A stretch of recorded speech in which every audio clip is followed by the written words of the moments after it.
keren, the best, baik. Masih akan susah kalau nyuwun sewu, tukang tambal ban masih nyebar paku, bakul beras di pasar masih pasang magnet, yang pegawai kantor disuruh belanja masih nota double. Maaf, yang pejabat ngurusi kebijakan proyek masih terima amplop dari perusahaan yang dapat tender. Kalau masih seperti itu, ya masih agak lama punya pemimpin yang baik, karena rakyatnya belum memperbaiki diri mereka. Kok jadi ke sana? Kembali ke jalan yang benar. Apa tadi? Itminan, tentram bersama, tentram ketika saling menitip kepada Allah. Masya Allah. Ini cinta yang menentramkan, namanya sakinah. Jangan sampai miskin sakinah. Yang kedua ada namanya mawaddah, Pak. Cinta yang bergelora. Nah, Allah itu menggunakan kata-kata wa ja'ala bainakum, dan Allah menjadikan di antara kalian. Sebagian ulama memaknainya sebagai isyarat bahwa yang namanya mawaddah itu perlu proses, perlu ilmu, perlu latihan, perlu keterampilan. Maka kita ini harus belajar mencintai dalam lingkup yang disebut mawaddah ini. Karena cinta mawaddah itu perlu ilmu. Nyuwun sewu, mencintai laki-laki tidak sama caranya dengan mencintai perempuan, karena ekspresi cinta lelaki berbeda dengan ekspresi cinta perempuan. Jangan waktu kuliah mungkin masih lihat di kampus ada dua mbak-mbak, yang satu mungkin lagi ada masalah, curhat sama mbak di sebelahnya di tangga kampus gitu ya, saling menggenggam tangan, nangis berdua, pundak diletakkan, kepala diletakkan di pundak. Itu kalau mbak-mbak dua orang kayak begitu nggak masalah, memang ekspresinya seperti itu. Tapi coba dua mas-mas kayak begitu kan serem. Kenapa? Karena cara mencintai lelaki dengan cara mencintai perempuan berbeda. Kita kalau tahu teman kita laki-laki ada masalah kan cuma tepuk pundaknya kemudian mengatakan, aku percaya kamu bisa selesaikan. Oke bro, gitu. Itu bentuk dukungan lelaki. Dukungan perempuan harus nangis bareng, genggam remes-remesan tangan gitu ya, sampai dia tuntas curhat dan nangisnya. Beda sekali. Maka walaisa dzakaru kal unsa, laki-laki memang tidak sama dengan perempuan.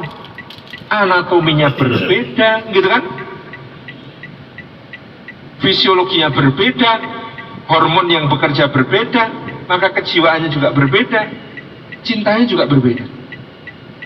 Kan kita dulu sering dikasih tahu, cintailah orang lain sebagaimana kau ingin dicintai. Itu berlaku untuk cinta yang disebut ukhuwah kepada sesama. Laki-laki, laki-laki, perempuan-perempuan, itu cintailah orang lain sebagaimana kau ingin dicintai. Tapi yang namanya suami istri itu bukan itu. Cintailah istrimu seperti wanita ingin dicintai. Jangan mencintai istri dengan cara mencintai lelaki. Banyak rumah tangga bermasalah karena suami mencintai istrinya dengan cara mencintai lelaki, istri mencintai suami dengan cara mencintai perempuan. Istrinya merasa sangat mencintai suaminya. Suaminya konsul ke ustadz, bilang, Ustadz, saya gak kuat lagi, saya merasa ditindas. Suaminya merasa sangat mencintai istrinya. Istrinya curhat sama ustadzah, Ustadzah saya gak kuat lagi, saya merasa diabaikan dan dianggap tidak ada. Kok bisa? Karena berbeda. Coba kita periksa, misalnya contoh perbedaannya supaya kita ilmui. Yosef ini Pak, ini otak kanan, otak kiri. Otak kanan, otak kiri. Antara otak kanan dan otak kiri itu ada serabut jaringan penyambung penghubung namanya corpus callosum. Jumlahnya pada ibu-ibu lebih banyak daripada bapak-bapak. Apa akibatnya? Satu, misalnya akibatnya ibu-ibu itu koordinasi otak kanan dan otak kiri dianggap lebih bagus dari bapak-bapak, sehingga mereka bisa mengerjakan beberapa hal sekaligus tanpa kehilangan fokus. Sebaliknya bapak-bapak itu single tasking. Kalau ibu-ibu multitasking, kalau bapak-bapak itu single tasking. Maka ayat untuk bapak-bapak itu fa'idza faragta fansab. Kalau selesai satu urusan, maka alihkan fokusmu ngerjakan urusan yang lain. Itu bapak-bapak. Nah ibu-ibu enggak. Ibu-ibu itu bisa menyusui anaknya sambil nyiapin bubur bayi, sambil masak sop, sambil nonton TV, sambil update status, sambil terima telepon. Bisa Pak. Hebatnya para istri. Nah masalahnya kadang-kadang ibu-ibu tidak sadar kalau suaminya itu single tasking. Taunya suaminya kayak dia multitasking. Maka kalau nyuruh itu kayak sate, rentengan. Mas tolong ruang depan disapu nje. mau untuk arisan, sekalian itu sofa-sofanya dipinggirkan aja terus digelarin karpet. Ah iya mas, karpet kita kemarin ketumpahan susu, udah bau busuk basi susu itu ya mas, dipinggirin aja kalau gitu karpetnya mas, nanti dipinjemkan tiker aja ke Bu RT ya. Udah tahu kan Bu RT yang baru mas, baru aja ganti kemarin loh Bu RT-nya. Nah terus nanti sekalian ke tempat Bu RT, itu sampingnya Bu RT ada namanya Bu Joyo, aku pesen lemper di situ mas 50, sekalian diambil ya mas ya, lempernya 50 di situ, nanti dihitung soalnya Bu Joyo itu suka ngelebihin 52, 53 gitu. Aku nggak mau utang budi sama Bu Joyo, pokoknya ambil 50 aja, jangan mau dilebihin. Terus aku sekalian ke tempatnya Bu Warni nantinya, kamu ambil ya mas ya, aku pesen kue lapis. Nah kalau Bu Warni itu sebaliknya suka kurang 47, 48 gitu, jangan mau kurang, pokoknya harus penuh 50 ya mas ya. Sekali ini galonnya kosong, diisi ya mas ya, bawa ke apa namanya minimarket. Terus kalian, oh iya aku kan mau bikin teh mas, biar tetap hangat kan perlu jumbo. Jumbo kita tuh udah nggak bisa nahan panas ya mas, kamu ke tempat ibu sekalian ya, pinjem jumbonya ibu, tapi yang pink jangan yang hijau. Yang hijau juga udah rusak punya ibu itu, suaminya domblong. Oke. Kok banyak banget nih bos? Alah cuma segitu aja, sekarang berangkat toh. Bentar ini baru tak catat, nggak usah dicatat, gitu aja dicatat. Akhirnya begitu nggak dicatat, datang itu satu-satu pak. Kok cuma bawa galon tok? Jumbonya mana? Oh iya lupa. Tiker belum. Lemper nggak bisa bawanya. Banyak rasa jadi. Masya Allah bu, kalau nyuruh suami satu-satu ibu, jangan berat-berat bu. Masya Allah, tabarakallah. Bedanya apa lagi pak? Cara berpikir. Cara berpikirnya bapak-bapak itu kayak obat nyamuk muter ke dalam. Cara berpikirnya ibu-ibu itu kayak obat nyamuk muter keluar. Karena kan biar ketemu, tapi kadang-kadang justru nggak ketemu. Coba perhatikan bapak-bapak kalau rapat, kalimat khasnya apa bapak-bapak itu kalau rapat? Coba nggih, kita fokus dulu ke masalah yang ini, jangan melebar kemana-mana nggih. Kita fokus, kita sederhanakan masalahnya, supaya kita bisa rumuskan solusinya. Jadi jangan melebar-lebar kemana-mana dulu. Sederhanakan masalah, fokus, supaya bisa segera dapat solusi. Itu bapak-bapak, kalau rapat begitu. Apa kata ibu-ibu? Jangan suka mensederhanakan masalah mas, ini semuanya penting. Dengerin dulu ceritaku, semua ada hubungannya loh mas. Ceritanya sampai mana-mana gitu. Tapi bagi ibu-ibu itu memang ada hubungannya. Berbeda cara berpikir pak. Kadang-kadang ada suami itu curhat, Ustaz, istri saya kalau marah kok jadi histeris Ustaz. Oh histeris mas, histeris maksudnya? Bukan tak, histeris. Maksudnya gimana? Dia itu kalau marah karena kesalahan saya saat itu marahnya sambil bisa nyebutin semua kesalahan saja.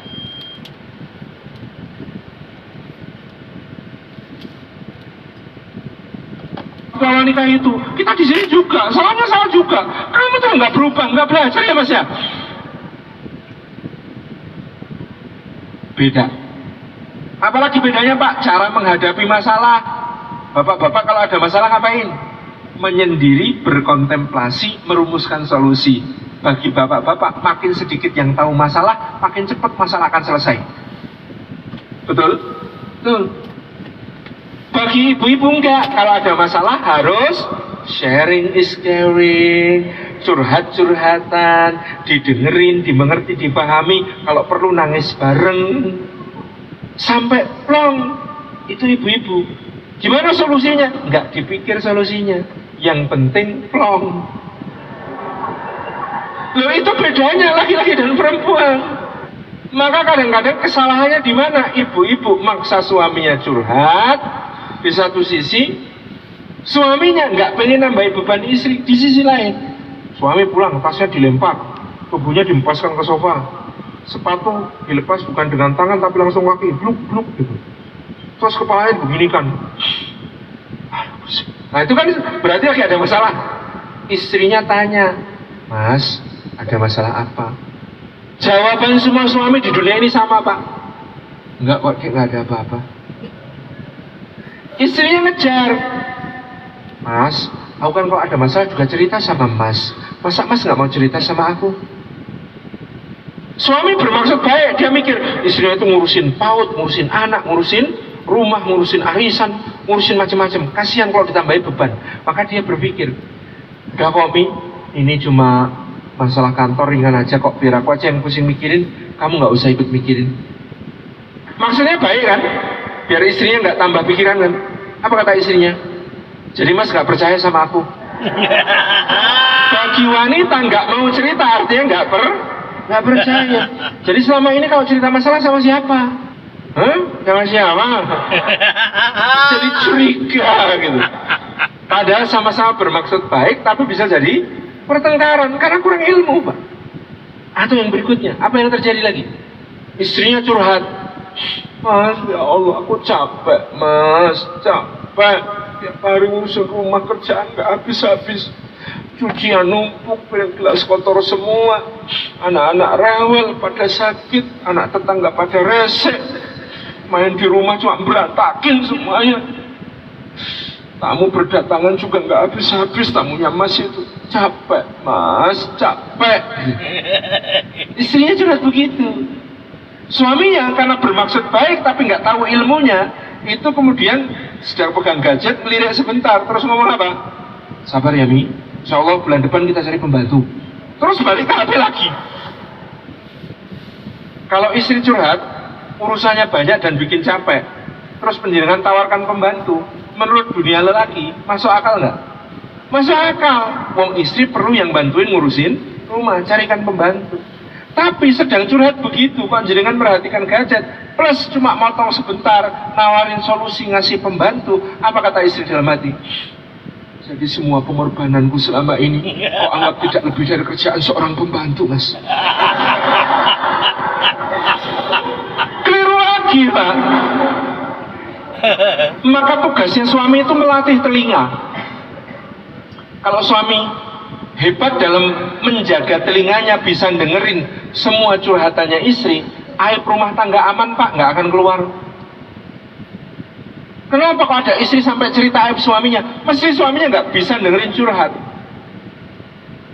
Yang namanya istri itu cari telinga, Pak, yang bisa dengerin. Makanya kalau istri lagi curhat, Pak, anggap dunia ini nggak ada yang lain selain dia. Handphone minggir, koran minggir, majalah minggir, semuanya fokus dengerin curhatnya. Kalau perlu kontak mata. Nah, matanya saling bertatapan. Tapi memang laki-laki itu kelemahannya di situ, nggak mungkin bisa tatap mata sama perempuan meskipun istrinya sendiri. Laki-laki itu kalau kontak mata 4 detik, Pak. Detik kelima. Dan domblong. Udah kosong, Pak. Udah masuk ke alam lain. Imajinasi. Itu laki-laki. Makanya kalau sedang curhat istri, itu kita harus pindah-pindah. Lihat matanya, naik ke atas ke dahi, turun ke pipi, lalu ke dagu, ke hidung sebentar, ke mata lagi. Itu terus diputar terus, Pak. Ketika curhat, dengerin, simak, berikan bahasa tubuh yang menunjukkan dukungan. Nah, gitu kan? Ini bahasa tubuh yang menunjukkan dukungan. Kemudian berikan komentar yang memberi support juga dan membuat dia kuat. Oh ya Mia, nggak kebayang. Kalau aku yang jadi kamu pasti nggak kuat. Itu istri merasa seneng, Pak. Nah, diperhatikan sampai akhirnya nanti dielus. Kalau dia nangis jangan disuruh berhenti nangis, Pak, tapi sediakan pundak dan dada Bapak untuk membiarkan dia menangis sampai tuntas. Kalau dia sudah menangis sampai tuntas, genggam tangannya, tatap, gimana? Udah plong. Biasanya begitu. Saya sudah 15 tahun belajar privat soal perempuan. Ya, istri saya itu ya, memang begitu, Masya Allah. Itulah perempuan. Nah, karena wanita itu, Pak, dikarunia tadi otak yang lebih kompleks, kalau ngomong juga lebih kompleks, Pak. Sukanya kalimat tidak langsung, dan kadang-kadang, ini perhatikan bapak-bapak, jangan terlalu percaya pada omongan langsungnya. Contoh, kamu nggak apa-apa, Dek? Nggak apa-apa. Oh, itu berarti ada apa-apa, Pak? Kalau dia bilang nggak apa-apa. Contoh, jenengan ngomong sama dia, Masya Allah, aku belum pernah loh, dulu sebelum nikah itu aku keliling 19 warteg, belum ada yang sayur lodehnya seenak bikinanmu. Aku Dia gombal, ekspresinya menyering ya Pak, tapi sebenarnya hatinya berbunga-bunga Pak. Itulah perempuan. Maka kalau Anda suatu saat khilaf, pergi mancing 5 jam nggak pamit, alasannya nggak ada sinyal atau habis baterai, pulang ke rumah kan dimarahi. Apa pakai pulang sekalian? Apa pakai pulang segala? Kenapa nggak tidur kali sekalian sana? Marah gitu Pak, terus nutup pintu, pulang. Nggak usah pulang aja sekalian. Apa yang harus dilakukan Pak? Kalau istri ngusir sambil bilang nggak usah pulang sekalian, pergi Pak. Jangan. Semua istri yang banting pintu sambil mengusir suaminya berdiri di balik pintu mengharap pintu itu diketuk lagi. Hamba yakin Pak, yakin. Kalau jenengan pergi betulan dia itu sedih dan nyesel Pak. Tapi kalau jenengan ngetuk dia akan teriak lagi. Apa ketuk-ketuk? Gitu. Tapi minimal hatinya tentram. Alhamdulillah nggak pergi. Itulah istri. Tapi dia akan teriak, apa ketuk-ketuk? Tapi kalau jangan pergi beneran, dia sedih. Kok nggak diketuk lagi? Kok pergi? Pergi kemana? Jangan-jangan ada rumah lain. Nah, itu sedih ya. Itulah istri, kompleks. Maka nama-nama badai Pak di meteorologi dan geofisika itu ya, BMKG itu, nama-nama badai itu pasti nama perempuan. Badai Lisa, badai Katrina. Nama badai perempuan semua Pak. Kenapa Pak? Jadi kenapa kok badai itu nama perempuan Pak? Karena badai sama perempuan sama di mana? Susah ditebak Pak. Masya Allah. Laki-laki dan perempuan berbeda. Maka ibu-ibu itu kalau ngomong itu biasanya kalimat tidak langsung. Karena ngomongnya ibu-ibu itu lebih banyak daripada bapak-bapak dan lebih kompleks. Contoh kalau ibu-ibu ngomong begini, Mas, anak-anak belum dijemput loh, aku masih masak ini. Itu maksudnya apa? Tolong jemput anak-anak, gitu kan? Tapi Bu, itu kalimat tidak ada kalimat perintahnya dan kadang-kadang otak lelaki nggak sampai. Maka jangan marah kalau dijawab, nggak apa-apa Mi, paling nanti pada pulang sendiri.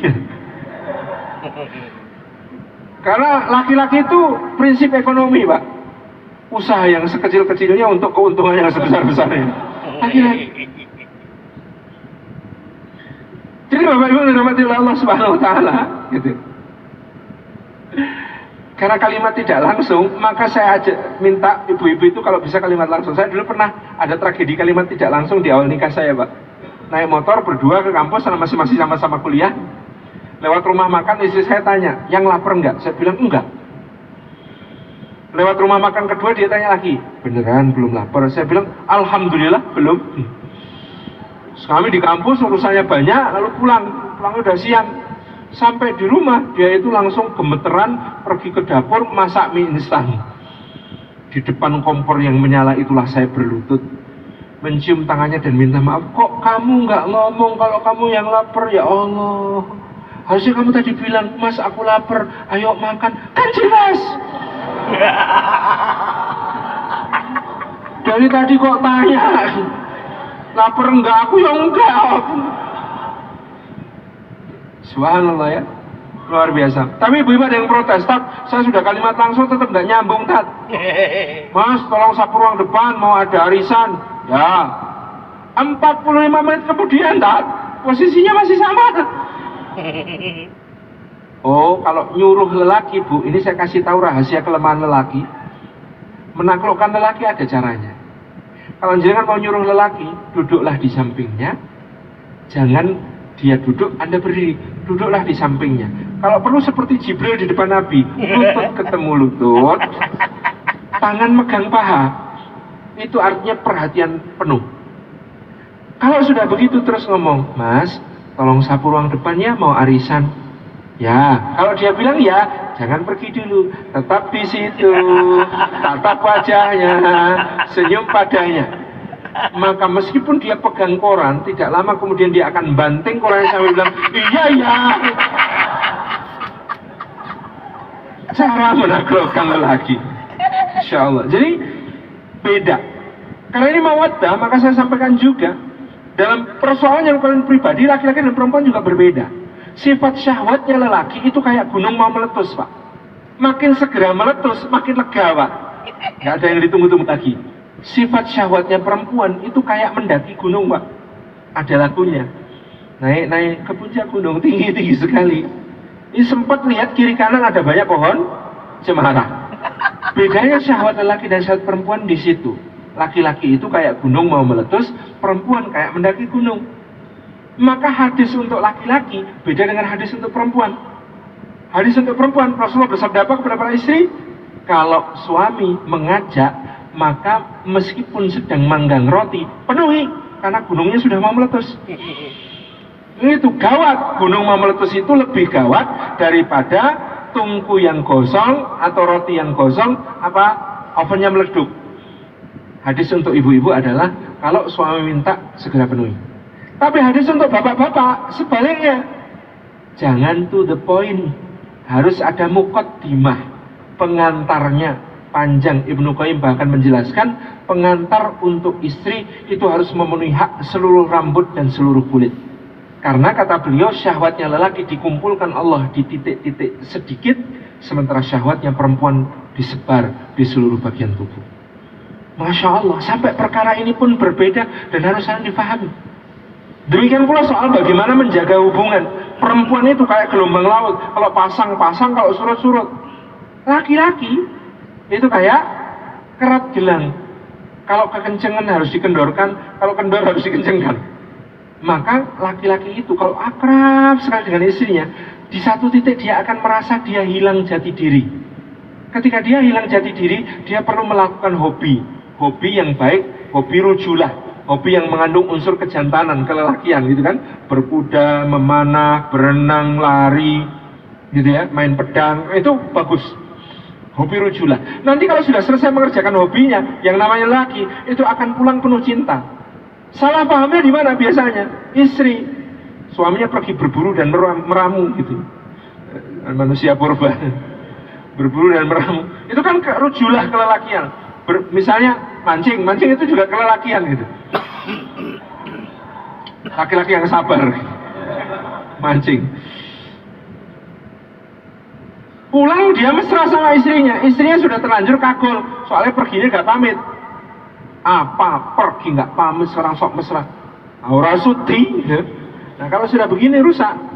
Padahal suami itu memang kalau pergi nggak pamit berarti dia sedang merasa error. Kemudian menemukan dirinya lagi, dia hobi-hobinya, dia pulang ke istrinya dalam keadaan suami yang sangat mencintai dan merindukan istrinya.